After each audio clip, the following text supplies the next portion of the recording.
ఈరోజు నేను మాట్లాడుతుంది ది గ్రేట్ రామోజీరావు గారి గురించి నేను చెప్పబోతున్నా. ఎలాంటిదంటే ఇంకో చూడండి, రామోజీరావు రామాయణం పక్కన మీరు చూసి ఉంటారు.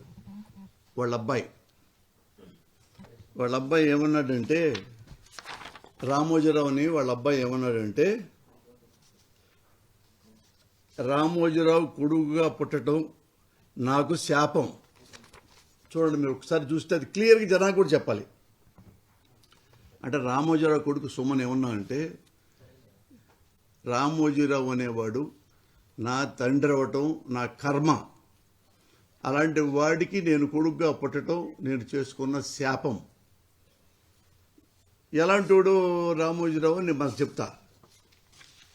ముఖ్యంగా ఇంకోటి ఏంటంటే, చూడండి, బైజు అంటే వైసీపీ ప్రభుత్వం ఆంధ్రప్రదేశ్ పిల్లలకి చదువుకోవడానికి విజ్ఞానం పెంచుకోవడానికి ట్యాబులు ఇస్తున్నారు. వేల ఖర్చుతో, కొన్ని వందల కోట్లతో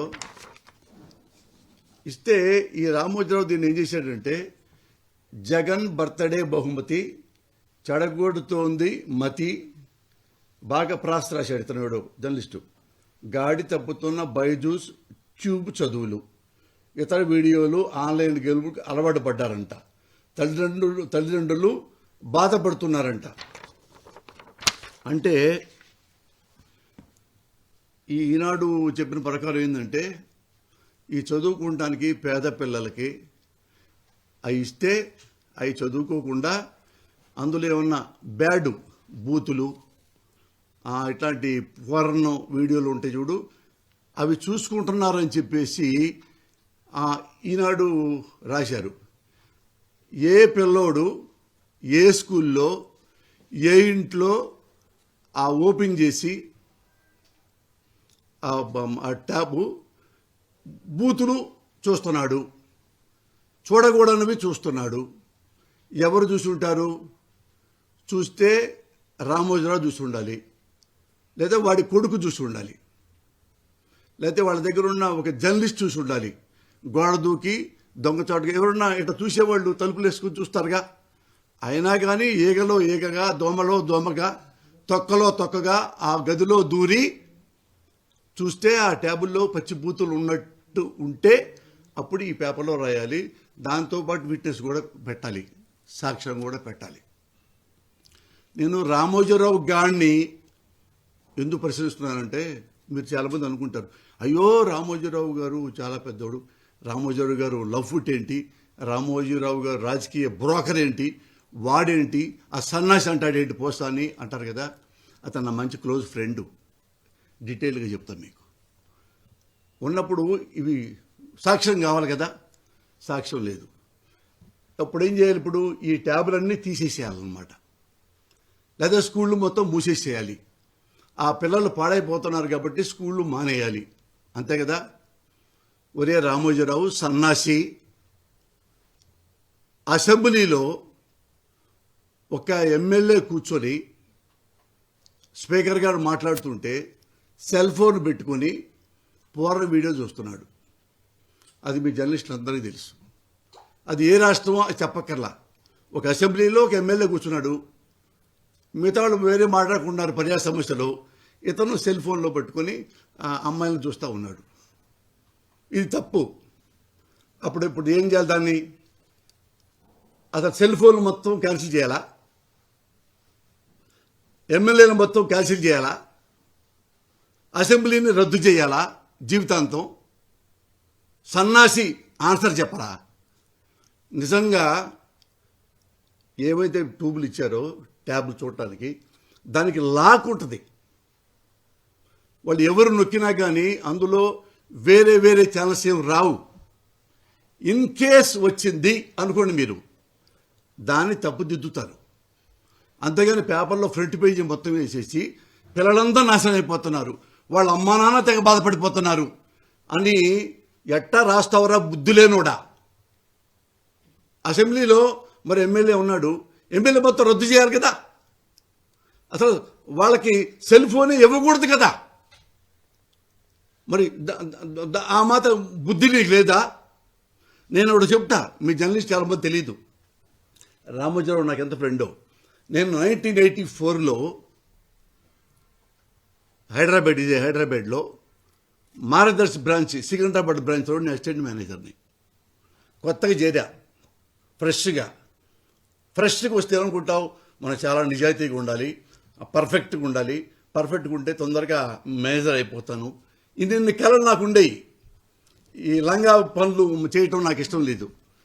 కాదే అక్కడ రామోజీరావు, నేను వచ్చిన తర్వాత తెలిసిపోయింది ఏంటంటే, అందులో అసిస్టెంట్ మేనేజర్గా రామోజీరావు అనేవాడు పెద్ద లఫ్ట్. ఈ ప్రజల దగ్గర ఎవరైతే పాప చిట్లు కడతారో వాళ్ళ దగ్గర రాంగ్ రూట్లో డబ్బులు కాజేసి అది కూడా ఒక వర్గం పెట్టేసుకున్నారు, రామోజీరావు గారి గ్రూప్. అది నాకెవరో ఆ స్టాఫ్ చెప్పారు, ఏమండి ఇక్కడ ఇన్ని నుండి, అమ్మో రామోజీరావు చాలా హానెస్ట్ కదా, ఎట్లా చేస్తారు సార్? ఇక్కడ ఒక మేనేజర్కి నెలకి మినిమం 10 లక్షల ఇన్కమ్ ఉంటుంది, జీతం కాదు, మిగతాయి. అంటే ప్రజల్లో మోసం చేసి నాకు చిట్టు రావాలి, నాకు రాదు, వేరే వాడికి వస్తుంది. వేరే వాడి చిట్టు రాదు, అదే డబ్బులు తీసుకుంటారు, ఆ చిట్టి వాడికి ఇస్తారు. అది నేను ఎంక్వైరీ చేసి పబ్లిక్లో కస్టమర్స్ ముందు ఒక 40 మంది స్టాఫ్ ముందు వాడు చొక్కా పట్టుకొని ఆడు పెట్టి మార్గదర్శి మేనేజర్ని ప్రూవ్ చేశా, వీడు లంచాలు తీసుకుంటున్నాడు, ఈ లంచాలు పైకి వెళ్తున్నాయి రామోజీరావు అండ్ కోకి అని చెబితే అన్అవాయిడబుల్, ఏం మాట్లాడకుండా ఆ మేనేజర్ని డిస్మిస్ చేశారు. మీరు కనుక్కోవచ్చు కావాలంటే. సికింద్రాబాద్ బ్రాంచ్ 1985లో మోహన్ రావు మేనేజర్ పేరు. నేను ఓపెన్గా మీకు చెప్తున్నా, ఏం విట్నెస్ లేకుండా ఊరికినే నువ్వు తిట్టాడు నేను తిట్టాను అని అనుకోవద్దు మీరు. ఎందుకంటే నేను చాలా లోతులు ఉన్నాయి, నాకు ఎవడెవడో చాలా పెద్ద పరిచయాలు ఉన్నాయి. అప్పుడు వాళ్ళు ఏం చేస్తారు, తప్పనిసరిగా వాడిని డిస్మిస్ చేయాల్సి వచ్చింది. డిస్మిస్ చేశారు. మిగతా స్టాఫ్, అక్కడున్న ప్రజలు వాళ్ళందరూ వచ్చే, మురళి గారు చాలా సంతోషం, మురళి గారు మా డబ్బులు ఇది లేకుండా చేశారు అని అన్నారు. పొద్దున్నే మళ్ళీ వచ్చా, లెటర్ వచ్చింది, mister Posani Krishnamurali, you have been transferred to head office. ఎందుకు సార్? నేను వచ్చింది నెలగా సార్, నేను నెలలో వాడిని పట్టుకున్నాను అవినీతి పరుణ్ణి, నా తెలియచవదు. దీని తీగలు అక్కడ హెడ్ ఆఫీస్లో ఉన్నాయి, దాని వెనక రామోజీరావు ఉన్నాడని మనకు తెలియచవదు. అంటే నేను ఎందుకు సార్ అక్కడికి హెడ్ ఆఫీసు ఉందో లేదో నేను కూర్చున్నాను లేదో ఎట్లా అనుకునే లోపే మళ్ళా mister Posani Krishnamurali, you have been transferred to Khammam. ఎక్కడ హైదరాబాదు, ఎక్కడ ఖమ్మం, నాకేం సంబంధం, నేనేం పాపం చేశాను, రిజెక్ట్ చేశానా, పెద్దలను తిట్టానా, ఒక దొంగను పట్టించా. ఎందుకు తిప్పుతున్నారు ఇవన్నీ? దొంగలు కాబట్టి. ఈ దొంగల నాయకుడు రామోజీరావు కాబట్టి. షార్ట్ టైంలో 10 రోజుల్లో 2 మారుస్తారని మూడు బ్రాంచీలు నన్ను ట్రాన్స్ఫర్ చేసి, ఇక నాకు అర్థమైపోయింది, సీన్ అర్థమైపోయింది. అక్కడి నుంచి నేనే లెటర్ రాసి, ఇక్కడ మీ దగ్గర పనిచేయటం చాలా గొప్ప ఎక్స్పీరియన్సు, మీలాంటి యదవల్ని నేను జీవితంలో చూడలేదు, ఇట్లా లెటర్ రాసి ఆ నుంచి నా ప్రయాణం ఎక్కడికి వెళ్ళిందంటే సినిమా ఇండస్ట్రీ మద్రాస్కి. అది మద్రాసు నాకు వెళ్తా కారణం బేసిక్గా. ఇది మీరు ఇండియాలో మొత్తం ప్రెస్ని పిలవండి, నా డబ్బులతో నార్కో టెస్ట్ చేయించుకుంటా, నా డబ్బులతో లైట్ డిటెక్టర్ టెస్ట్ చేయించుకుంటా. ఒక్క తప్పు ఉంటే నన్ను మీరు చెప్పుతో కొట్టండి, ఈ రాష్ట్రం వదిలిపెట్టి వెళ్ళిపోతా. ఇది నిజమైతే, ఒరే రామోజీరావు నీకు సిగ్గుంటే, మరి అందులో వాటిలో బూతులు ఉన్నాయి, పిల్లలు పాడైపోతారు అని పేపర్లో ఎక్కినోడివి, నీ దగ్గర ఒక మేనేజరు నెలకి 10 లక్షల లంచాలు తింటూ డిస్మిస్ చేయిస్తే నువ్వెందుకు నా పేపర్లు వేయలేదు? నీ అయ్యా పంది, నువ్వెందుకు వేయలే చెప్పు. ఇఫ్ యు ఆర్ సిన్సియర్, ఇంత మోసం జరిగితే, ఇంత క్రైమ్ జరిగితే, ఈ అరే ఎటువంటి కస్టమర్లని వాళ్ళకు వచ్చింది ఆ చిట్టు పక్కన దాచిపెట్టి వాడు డబ్బులుగా ఏమంటే నా కూతురు పెళ్ళండి నాకు డబ్బులు ఇస్తారా 10 లక్షలు చిట్టేశాడు అనుకో, నాకు 1 లక్ష ఇస్తే అది మీకు వచ్చేలా చేస్తా. తల్లి సాక్షిగా చెప్పిన మాటలు ఇవి. నేను అసిస్టెంట్ మేనేజర్ని, అంతకుముందు మేనేజర్ కూడా చేశాను చిట్ ఫండ్లో. నా చిట్ ఫండ్ పెట్టడం తెలుసు, దాని దివడా తీయటం కూడా నాకు తెలుసు. అది చదువుకున్నట్ల అట్లా 1 లక్ష రూపాయలు వాళ్ళకి వాడిస్తే వాడికి ఆ మెంబర్కి వాడికి ఆ చిట్టు వచ్చేస్తాయి. ఎట్టొస్తుందో తెలియదు మనకి, మార్గదర్శి అది. కానీ మార్గదర్శి మూసేసావురా నువ్వు. ఏ రామోజీరావు, చిన్నది ఏదో పిల్లోడు చూశాడు అనుకో, చూశాడు లేదో ఎవడు తెలియదు, సాక్ష్యం కూడా లేదు. పిల్లలు బాధపడిపోతున్నారు, కంగారు పడిపోతున్నారు. అయ్యో ఈ ఈ బైజుల్లో వచ్చే ఈ ట్యాబుల్లో ఎన్ని అనాథాలు జరుగుతున్నాయి, మరి మూసేయాలి. మరి ఇవన్నీ నువ్వు మార్గదర్శిలో ఎందుకు చెప్పలా? ఎందుకు మార్గదర్శి ఆ బ్రాంచ్లో ఎందుకు మూసేలా? ఆ మేనేజర్ మొత్తం ఎందుకు మూసేలా? మళ్ళీ రీషెఫిల్ ఎందుకు చేయలా? ఇదో తప్పే ఉందో దిద్దుకుందాం ఎందుకు చేయలేదు? అదే వాళ్ళని పెట్టుకున్నాం. ఇంకో పిటి అని చెప్పమంటావా? ఎవడైతే నేను మోహన్ డిస్ట్రిబ్యూట్ చేశానో నా గురించి తోసేశారు కదా ఖమ్మంకి, మళ్ళీ చక్కగా వాళ్ళని తీసుకొచ్చి మళ్ళీ మేనేజర్కి పెట్టుకున్నారు దిల్సుఖ్ నగర్ బ్రాంచ్లో. నా కొలీగ్స్ ఇంకా అక్కడ ఉన్నారు, మీరు ఎంక్వైరీ చేసుకోండి కావాలంటే. ఎంత ఎదవ నువ్వు, నీతులు ఎట్లా మాట్లాడతావురా? ఎట్లా మాట్లాడతావు? ఫ్రంట్ పేజీలు వేసి ఏమన్నా పిల్లలు చూస్తా వాళ్ళ పట్టుబట్టి, ఇదిగో ఇక్కడ ఇది ఉంది, నా ఘనంగా ఈ ఫోటో చూస్తున్నారు అని ఎవడైనా అన్నాడా? అనకుండానే నువ్వే క్వశ్చన్ వేసుకుంటావు సన్నాసి, నువ్వే ఆన్సర్ చెప్పుకుంటావు. ఎందుకంటే జగన్ అంటే నీకు కోపం, జగన్ అంటే నీకు ద్వేషం. జగన్ ఉండకూడదు, ఈ సీట్లో ఉండకూడదు, ఈ సీట్లో వేరే క్యాస్ట్ ఉండకూడదు. ఆంధ్రప్రదేశ్లో ఆ ప్రభుత్వం ఎవడంటే మన కమ్మాడే ముఖ్యమంత్రిగా ఉండాలి. ఏ క్యాస్ట్ ఉండటానికి వీల్లేదు, రెడ్ ఉండటానికి వీల్లేదు, కాపు ఉండటానికి వీల్లేదు, ఎస్సీ ఎస్టీ బీసీ మైనార్టీ ఎవడదు, కమ్మోడే ఉండాలి ముఖ్యమంత్రిగా. అంత గొలరా నీకు, కమ్మ గొల నీకు. అది నేను కమ్మోడే, నా కర్మగాలి కమ్మాడిలో పుట్టా, అది వేరే మ్యాటరు. అంత అంత అంత అంత గొల ఉంది. పైగా ఏంది, కమ్మాళ్ళలో కూడా నీ చెంచా నీవు ప్రేమిస్తావే చంద్రబాబు నాయుడు, అతనే ఉండాలా ముఖ్యమంత్రిగా, మళ్ళీ వేరే డుక్కం. ఎంత ప్రేమ అంటే మనోడికి ఈ చంద్రబాబుకి. మీకు గుర్తుందా రామారావు గారి వెనుపోడు పొడిచి? ఆ ఎపిసోడ్ గుర్తెచ్చుకోండి ఒకసారి. అప్పుడు రామారావు గారు ఉన్నప్పుడు రామోజీరావు గారు ఒక ఉద్యమం పెట్టాడు, చాలా నీతిమంతుడిలాగా. మద్యపాన నిషేధం ఉండకూడదు, లివర్లు పోతాయి, కిడ్నీలు పోతాయి, హార్ట్ పోద్ది, అన్ని పోద్ది, ప్రాణం పోద్ది, ఎందుకు ఇది అని పెద్ద పెద్ద బిల్డప్లు ఫ్రంట్ పేజీలు చేస్తే, అమ్మో రామోజీరావుకి ఎంత ప్రజల మీద ఎంత కన్సర్న్ ఉంది, ఎంత కన్సర్న్ అని అందరూ ఎంకరేజ్ చేశారు. ఎంకరేజ్ అయితే అందరు కంగారు పడిపోయి మద్యపాన నిషేధం విసిగించారు. రామోజీరావుకి పెద్ద పెద్ద బొమ్మలు, పెద్ద పెద్ద బొమ్మలు. నెక్స్ట్ మనోడు చంద్రబాబు నాయుడు ఒక పోడు పొడిచాడు, ఎన్టీ రామారావును చంపేశారు, ముఖ్యమంత్రి అయ్యాడు. ఎంత గొప్పగా పరిపాలిస్తాడో అంటే, ఫస్ట్ మళ్ళా మద్యపానం కావాలి తీసుకురా. ఇదే రామోజీరావు, ఈ అదవే, ఇదే చంద్రబాబు నాయుడు. మళ్ళా మద్యపానం పెడితే అతను మెల్లిగా మద్యపానం అసలు ఉండాలే, అసలు తీసే కొద్ది ప్రాబ్లం అవుతుంది. తన చెంచా కదా, తన శిష్యుడు కదా, మనీ కదా, అదే పేపర్, అదే నోరు, అదే జర్నలిస్టు, అదే రామోజీరావు. నువ్వేమన్నా నిన్నదా అమ్మలక్కలు తిట్టావా? ఇప్పుడే మళ్ళీ ఇది వస్తే మన మీ ఇన్కమ్ కోసం, నీ ప్రేమికుడైన శిష్యుడి కోసం ఉంచి పర్లేదు అని అతను దాన్ని మెల్లిగా తగ్గించుకుంటూ తీవ్రత ఉద్యమాన్ని నాశనం చేశారు. That is Ramoji Rao. ఒకరిని నాశనం చేయాలంటే పగబడతా ఉంటాడు. చాలా చాలా అంటారు చూడు, స్లో పాయిజన్ అని చెప్పేసి. రామారావు గారు తనకి నడవలేక, ఇంకా చెప్పాలంటే పచ్చిగా వ్యవహారిక భాషలో చెప్తున్నా, ఆయన స్నానం చేయలేక, ఆయన ముడ్డి ఆయన కడుక్కోలేక, అన్నం పెట్టేవాళ్ళు లేక, పక్షవాతం వచ్చి చేతులు సరిగా పనిచేయబోతుంటే లక్ష్మీపార్వతి గారిని పెళ్లి చేసుకున్నాడు. ఆ 70-80 ఏళ్ళ వయసులో లక్ష్మీపార్వతి గారు దేని తీసుకుంటాడు ఆయన? సెక్స్ కోసమా? కాపురం కోసమా? ఎవడైనా ఒక మనిషి అన్నవాడు 70+80 రెండు చేతులు పనిచేయట్లేదు, కాళ్ళు పనిచేయట్లేదు రామారావు గారికి. ఆమెని సహచర్యగా పెట్టుకుని ఆమెతో అన్ని సపరేలు చేస్తూ రామారావు గారి కుటుంబం మొత్తాన్ని పిలిచాడు.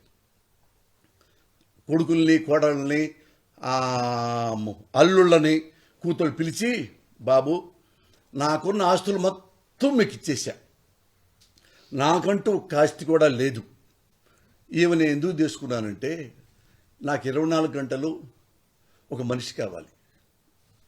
డబ్బులు ఇస్తే వస్తారు, నన్ను నమ్మేవాళ్ళు కావాలి, నన్ను ప్రేమించేవాళ్ళు కావాలి, నన్ను గౌరవించేవాళ్ళు కావాలి. మిమ్మల్ని అడగలేను, కొడుకుల్ని అడగలేను, రారా వచ్చి నాకు స్నానం చేయించరా, రామ్మా అని నీ కూతుర్ని మీరు అడగలేరు అని చెప్పి అందుకే ఈమెను చేసుకుంటున్నాను. ఇది మించి ₹1 కూడా ఆమెకి నేను ఇవ్వలేను, ఇవ్వదు, ఉంటా నా దగ్గర ఏమి లేదు అని చెప్పినా వాళ్ళందరూ మొత్తం వద్దా పెళ్లి చేసుకోవడానికి వీల్లేదు. మరి నేను ఎట్ట స్నానం చేయాలరా? ఎలా ముడ్డి కడుక్కోవాలరా?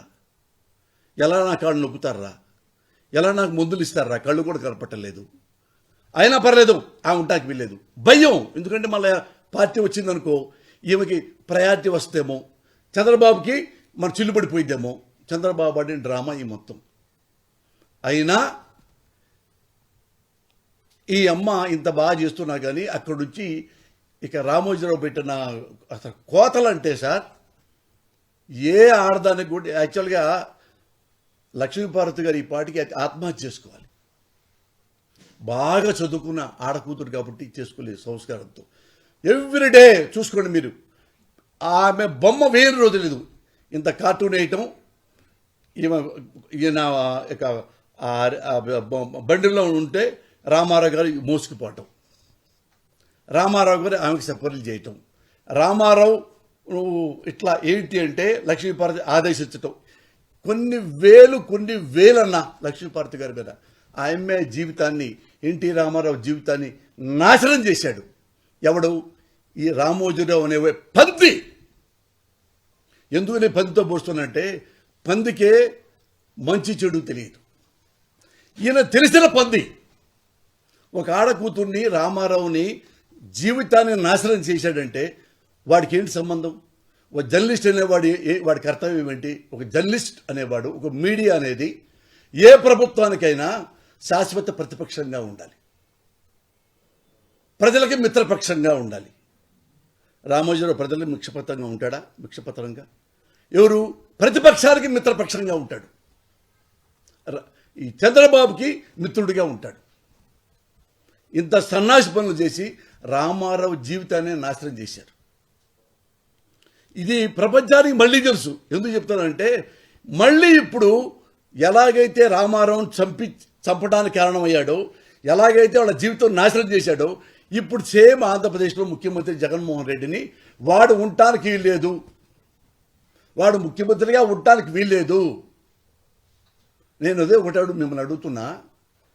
ఆయన పెన్షన్ ఇస్తున్నాడు, ఇప్పుడు 3,000 అయినాయి, పెన్షన్ ఇస్తున్నాడు. పెన్షన్లో లోపాలు నువ్వు చెప్పవే? నువ్వు ప్యాడింగ్లు చెప్పావు, ఇందులో పిల్లలు పాడైపోతారేమోనని. మరి ప్రభుత్వం యొక్క డబ్బులు వేస్ట్ అయిపోతున్నాయి, అన్యాక్రాంతం అయిపోతున్నాయని చెప్పి నువ్వు చెప్పవే? ఇదే ఈ పింఛన్కి ఎవరెవరికి? పేదలకి, అర్హులకి ఇవ్వాలి. మరి చాలామంది కమ్మాళ్ళ కూడా ఇచ్చాంగా, కమ్మాళ్ళలో డబ్బును వాళ్ళు నువ్వు తీసుకుంటున్నారుగా. లక్షాధికారులు, కోటేశ్వరుల్లో కూడా కమ్మాళ్లలో పింఛన్ తీసుకునే వాళ్ళు ఉన్నారు. నా దగ్గర ప్రూఫ్లు ఉన్నాయి. మరి ఎందుకురా నువ్వు పేపర్లు వేయలేదు? పింఛన్ పక్కదారి పడుతుంది. కమ్మాళ్ళు మోసం చేస్తున్నారు, డబ్బున్న కమ్మాళ్ళు కొంతమంది మోసం చేస్తున్నారు. కమ్మాళ్లలో పేదాళ్ళు ఉండొచ్చు, వాళ్ళకి ఇవ్వండి. కానీ 2-3 ఎకరాలు ఉన్నవాడు, బిల్డింగ్లో ఉన్నవాడు, పెంకుటింట్లో ఉన్నవాడు, డబ్బులు ఉన్నవాడు, వాడు ఎందుకు ఇది తీసుకుంటున్నారు, ఆమె ఎందుకు తీసుకుంటుంది అని నువ్వు రాయలేదే? నీ అయ్యా వాళ్ళు మన కమ్మోళ్ళనే. మన కమ్మోడు పర్లేదు ఏమేం చేయొచ్చు మన కమ్మోడు. దీన్ని ఎందుకు మెన్షన్ చేయలే? చిన్నదాన్ని జరగలేదు. చిన్న పిల్లలకి ట్యాబులు ఇస్తే వాళ్ళు సంతోషంగా చదువుకుంటూ ఉంటే ఆ ట్యాగులు నాశనం చేయడానికి, వాళ్ళు ఇవ్వకుండా చేయడానికి, తల్లిదండ్రుల మనసుల్లో గిల్లి పెట్టడానికి చేస్తావా? బ్రోకర్ నువ్వు రామోజీరావు, ఒరే రామోజీరావు, తప్పు చేసిన వాడు ఎవరు నేనే సార్, నేను తప్పు చేసినందుకో ఒరే పోసానిగా గాండు అని తప్పేం లేదు.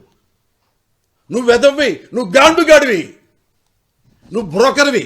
ఎందుకు బ్రోకర్ అనకూడదు చెప్పమంటారా మీకు?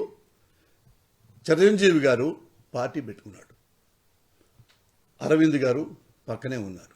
తను పార్టీ పెట్టుకొని గెలిస్తే అవినీతి లేకుండా చేద్దాం అని స్వయంగా నాకు కూడా చెప్పాడు. పార్టీ పెట్టుకున్నాడు. ఈలోపు వీడు ఈ పొలిటికల్ బ్రోకర్ రామోజీరావు గారు ఎందుకంటున్నానంటే పొలిటికల్ బ్రోకర్ అని చెప్పేసి చిరంజీవి గారిని, అరవింద్ గారిని పిలిచాడు. ఏమండి, ఇప్పుడు ఆల్రెడీ వైఎస్ఆర్ రాజశేఖర రెడ్డి గారు ఉన్నారు. రాజశేఖర రెడ్డి గారిని మీరు గెలవలేరు, అతన్ని ఓడించలేరు. అతను ఓడించాలంటే ఒకటే దారి ఉంది, నా మాట వినండి. మా చంద్రబాబు ఉన్నాడు కదా, మా చంద్రబాబు మీరు కలిసిపోండి. ఫస్ట్ టైం కదా నువ్వు పార్టీ పెట్టావు, నువ్వు కలిసిపో, మీరు గెలుస్తారు. గెలిచిన తర్వాత నెక్స్ట్ టర్మ్లో మీరు చూసుకోండి. అంటే ఎందుకు ఈ చిరంజీవి గారి ఓట్లు, ఈ కాపుల ఓట్లన్నీ చంద్రబాబు గారికి ఇస్తే ఈయన గెలిస్తే గుర్తుంటే తర్వాత ఒక తనుదంతాడు చిరంజీవిని, రామారావు దన్నట్టు. అది వీడికి ఏంటండి ఆ బ్రోకర్ పని? వీడికి ఎందుకు? వీడు జర్నలిస్ట్ కదా. నువ్వు ప్రజలను చైతన్యం చేయడానికి కదా పేపర్లు పెట్టావు, బ్రోకర్ల పనులు చేయడానికా? నీకే సంబంధం? చిరంజీవిని పిలిచి ఆయనతో కలవమని చెప్పడానికి ఎవడన్నా చెప్తాడు జర్నలిస్ట్ అనేవాడు? చెప్పడు కదా. అదృష్టం ఏంటంటే చిరంజీవి గారు సమయస్ఫూర్తిగా, సార్ నేను బాబు గారితో నేను కలవనండి, నేను అధికారం కోసమే వచ్చా, నేను గెలిస్తే ప్రజలకు సేవ చేయడానికి వచ్చా, నేను ఓడిపోయినా పర్వాలేదు తప్ప ఇంకో పార్టీతో పార్టీ పెట్టడం స్టార్టింగ్లోనే చంద్రబాబు గారికి నేను అటు చేయను అని వెళ్ళిపోయారు. నమస్కారం పెట్టి బాబు గారు ప్రవేశం ఏమన్నాడు, గురూజీ వాడు లొంగట్లేదు, రేపటి నుంచి వాడిని తిట్టు. తెల్లారే ఎమ్మటే వచ్చి మీటింగ్ పెట్టి, ఇదే చంద్రబాబు మీరు చూసుకోండి, ఆ క్లిప్పింగ్లు ఉంటాయి, ఆ టైమింగ్ ఇస్తాను, నాయస్తావు ఇస్తాను మీ క్లిప్పింగ్స్. అది ఏంటంటే ఎవరో చిరంజీవి అంట సినిమావాడు పార్టీ పెట్టాడు, అది నీటి బుడగా తుబుక్కును పగిలిపోయింది. ఇది ఇప్పటికీ నాకు గుండెల్లో ఉంది. అదృష్టం నాకు మెమరీ ఎప్పుడు ఇంకుంది, ఇంకా పోలా, ఇంకా వయసు ఉంది నాకు. అట్లా తిట్టం మొదలుపెట్టాడు. ఇంకా కొన్నాళ్ళు ఇంకా కోపం తట్టుకోక చిరంజీవి గారు ఫ్యామిలీ మీద పడ్డారు. ఆయన అనుచరులు చిరంజీవి గారి ఇంటి తెలుసుగా, మీకు ఇదంతా బ్యాలెన్స్ తెలుసుగా, చిరంజీవి గారు ఇంటూ ఆడవాళ్ళు కూడా వాళ్ళ కామెంట్ చేశారు. ఆయన ఏడ్చాడు. ఆయనకు శుద్ధిమెత్తంగా ఉంటాడు పాపం, తెలియదుగా రాజకీయాల్లో ఇంత దుర్మార్గులు ఉంటారని చెప్పేసి. వెళ్తే అక్కడ నన్ను పిలిస్తే అడిగితే, అన్నా మీరు ఎందుకన్నా ఏడుస్తారు, నాది రెస్పాన్సిబిలిటీ, నేను బిడ్డని, మీరు పెట్టేయండి ఫోన్ అని. అన్నం కూడా తినలేదు పాప ఆయన. ఏది వ్యాన్లో అది ఉంటే నేను ఫోన్ చేసి అప్పుడు ఒక అరగంట తిట్టా. అరే నువ్వు మీరేమన్నా తెలుగుదేశం వాళ్ళు ఎవరైనా సరే చిరంజీవిని విమర్శించండి. ఎట్లా విమర్శించండి? చిరంజీవి గారి పార్టీ నడపలేడు, నడుపుతాం. సమర్థుడు అంటాం. గెలుస్తాడు మేము అంటాం. అంతవరకు ఓకే. ఫ్యామిలీ మెంబర్స్ ఏం చేశారా? అదే మీ ఫ్యామిలీ మెంబర్స్ అంటే, మీ ఆడాలంటే అప్పటి నుంచి ఆగారు. ఇవన్నీ ఈ రామోజీరావు గారు అనుకోండి, ఈ రామోజీ చేస్తుంటాడు. ఎంత చీప్ అంటే అన్న ఒక మాట చెప్తా. ఇదిగో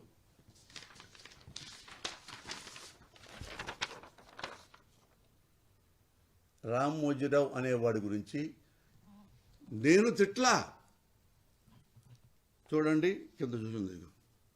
రామోజీరావుకి నేను కొడుగ్గా పుట్టడం నాకు శాపం అని సుమన్ రామోజీరావు గారి కొడుకే స్వయంగా నా తండ్రి యదవ, యూస్లెస్ ఫెలో అని అర్థం వచ్చేలాగా పబ్లిక్గా వచ్చి, అంటే అతనికి ఎంత బాధ ఉంటుందన్న, రామోజీరావు కొడుకు ప్రెస్ మీట్లోకి వచ్చి నా బతికిలా అయిపోయింది, మా నాన్న ఇంత యదవ, అతనికి పుట్టడం నేను చేసుకున్న పాపం శాపం అని చూడండి ఇది ఇచ్చాడంటే, అంటే రామోజీరావు ఎంత మోసం చేసి ఉండాలి ఆ కుర్రోడిని.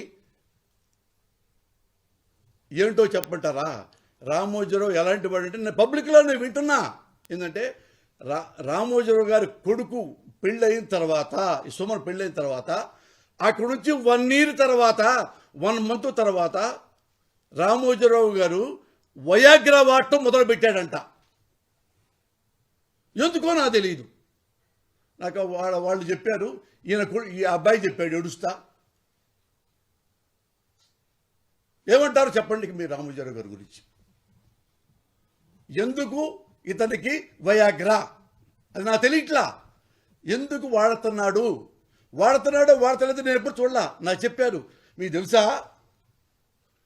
తెలుసా రామోజీరావు వయాగ్రా వాడుతున్నాడు, మీకు తెలుసా రామోజీరావు గారు వయాగ్రా వాడుతున్నారు, మీకు తెలుసా చిన్నపిల్లలు సెక్స్ బొమ్మలు చూస్తున్నారు. బుద్ధి లేని ముండా కొడక. చిన్న పిల్లలకి ఆయన మామలాగా జగన్మోహన్ రెడ్డి కానుక ఇస్తే అందులో బూతులు ఉన్నాయని చెప్తావా? నీ గురించి నువ్వు చెప్పుకోవేరా? ఇప్పుడు నాకు 60-70 దాటిన తర్వాత నేను నాయకుగా వాడుతున్నాను అని నాకు చాలామంది చెప్పారు. నువ్వు వాడుతున్నావా లేదా అది నాకు తెలియదు. ఇందులో ఇదైతే నేను చెప్పగలను, బూతులు ఉండయో లేవో నేను చెప్పగలను రేపటికి. ఎందుకంటే అది కీ ఉంది, కీ రాదు వాళ్ళకి, పిల్లలకి. పెద్దవాళ్ళే వేసారు టెక్నీషియన్స్, పెద్దవాళ్ళు. మరి నీ గురించి నాకు చాలామంది చెబుతున్నారు, మనసులో ఎప్పటి నుంచో ఉంది. నువ్వేదైతే మార్గదర్శి మోసం చేసి నేను లంచగొండిని కూడా బయటికి వెళ్ళగొట్టినా, నన్ను బయటికి వెళ్ళగొట్టావే, అప్పటి నుంచి చెప్తా ఉన్నారు వయాగ్రా వాడతాడంట రామోజీరావు. నాకు తెలియదు. ఇది నువ్వు ప్రూవ్ చేస్తే, నువ్వు జగన్మోహన్ రెడ్డి గారు ప్రభుత్వం ముఖ్యమంత్రి అయిన కాడ నుంచి నువ్వు నీ పేపర్లో ఎంత దుర్మార్గంగా, ఎంత ద్వేషంగా, ఎంత పగతో ఎన్నెన్ని అబద్ధాలు చెప్పావో వాటన్నిటికీ నువ్వు సాక్ష్యం తీసుకురా. నేను కూడా నాకు ఎవడు చెప్పాడో ఎత్తుక్కొని ఆ పేరు కూడా నీకు చెప్తాను ట్రై చేస్తుంటా. నువ్వు వయాగ్రా ఎప్పుడు వాడావు, ఎందుకు వాడావు, వాడు ఎవడు చెప్పాడు నాకు గుర్తురావట్లేదు. ఎందుకంటే ఎప్పుడు 10-20 ఏళ్ల కింద మ్యాటర్ కదా అది. ఇది నువ్వు నీ ఈనాడు పేపరు జగన్ తిట్టడం మొదలుపెట్టిన తర్వాత ఈ రోజు వరకు అన్నిటి సాక్ష్యాలు నీకుంటే నీ పాదాలను నేను నమస్కారం పెడతా. నాకెవడో వాడు చెప్పినాడు గుర్తు రాకపోతే దానికి సారీ చెప్తా. అయినా నువ్వు వయాగ్రా వాడావు అని నేను చెప్పలా, వాడేవంట అని వేరే వాళ్ళు చెప్పారు. ప్రూవ్ చేసుకో,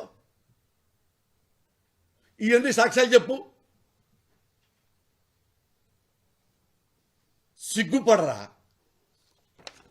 ఒక పేపర్ని అడ్డం పెట్టుకొని పేపరు జర్నలిస్ట్ అక్షరాలనే వేసలుగా మార్చి రాజకీయ వ్యభిచారం చేస్తున్నావు. How stupid you are, shame on you. That's all sir.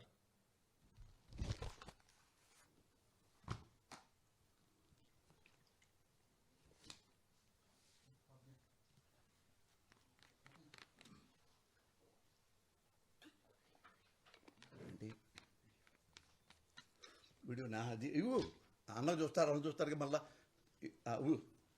చూడండి. ఈయనంట ఫ్రీగా ఇస్తాడంట. పేపర్ ఇట్లా ఫ్రీగా ఎవరిమ్మన్నారండి? ఈనాడు పేపర్ వాళ్ళు ఇచ్చారా? ఓకే, అంటే ఫ్రీగా డిస్ట్రిబ్యూట్ చేస్తున్నారు కదా, మేము అడగకుండానే. కాంప్లిమెంటరా అన్నారు ఎలక్షన్ గురించి? ఎలక్షన్ అయ్యే వరకు ఏమన్నారా? ఓకే, దానికోసం కాంప్లిమెంటరీనా ఇది? ఏమండి, ఎవడైనా జర్నలిస్టు, ఎవరైనా మీరు నేను ఒక పేపర్ పెట్టామనుకోండి, రూపాయి తగ్గించి ఇస్తూ ఉంటారు. ఎలక్షన్ 4 నెలలు ఉన్నాయని జగన్ను ఓడించడానికి నువ్వు ఇంటింటికి పేపర్ ఫ్రీగా ఇస్తావా? అంటే ఆయన ఉద్దేశంలో ఏంది మనం చెప్పుకోవాలంటే ప్రజలందరినీ విజ్ఞానవంతుల్ని చేస్తున్నాను అని ఫీలింగా? మరి ప్రజల్ని ధనవంతులను కూడా చేయొచ్చుగా విజ్ఞానంతో పాటు. నీ ఉంది కదా రామోజీ ఫిల్మ్ సిటీ, వేల కోట్లు సంపాదించావు కదా. జేజే రెడ్డి అనే వ్యక్తి కాళ్ళు పట్టుకొని ఆయన కాళ్ళ దగ్గర కూర్చొని ఆయన కాళ్ళు ఈయన ఒళ్ళో పెట్టుకొని జేజే రెడ్డి కాళ్ళు నొక్కుతూ ఉండేవాడు ఈ రామోజీరావు అనేవాడు. ఆయన పుణ్యమా అని చెప్పి పెద్దోడు అయిపోయాడు. ఆయన వెన్నుపూడు పొడిచి వాళ్ళ కొడుకు వస్తే మా వాటా మాకు ఇవ్వమని చెప్పి కాల్చేయడానికి కూడా సిద్ధపడ్డాడు. అది కోర్టులో కేసులో నడుస్తుంది ఇప్పుడు. మరి నువ్వంతా నిజాయితీ పడు అయితేరా ఇది పేపర్ ఫ్రీగా పంపిస్తున్నావు. పేదలు చాలామంది ఉన్నారు, విజ్ఞానవంతుల్ని మన ధనవంతులు చేయొచ్చుగా. ఒక్కొక్కరికి 1 లక్ష పేదలకు ఇచ్చుకుంటే వెళ్ళొచ్చుగా. ఉంది కదరా డబ్బులు నీకు. మరి ప్రజలు కూడా ధనవంతులు చేయి, విజ్ఞానవంతులు పక్క చేస్తున్నావు, ధనవంతులు చేయి. నువ్వు చేస్తావా? ఈ రామోజుడు అనేవాడిని ఎంత అనుకున్నా, అరే చెబుతున్నా ఈ రోజు నుంచి, ఎప్పుడు నాకు పెద్దాళ్ళంటే గౌరవం ఉండేది. నీలాంటి వెధవలకి మాత్రం నేను గౌరవం పెట్టను. నువ్వు ఈ రోజు నుంచి ఎంత అన్యాయంగా, అక్రమంగా, అరాచకంగా నువ్వు జగన్ గురించి, జగన్ ప్రభుత్వాన్ని గురించి నువ్వు అబద్ధాలు రాస్తుంటే మేము నిజాలు చెప్పటం మొదలు పెడతాం. నిన్ను, నీ కుటుంబం ఎన్నెన్ని మోసాలు చేసిందో అవన్నీ బయట పెడుతుంటా. లేదా సిగ్గు తెచ్చుకొని నీతిగా జర్నలిజం చెయ్యి.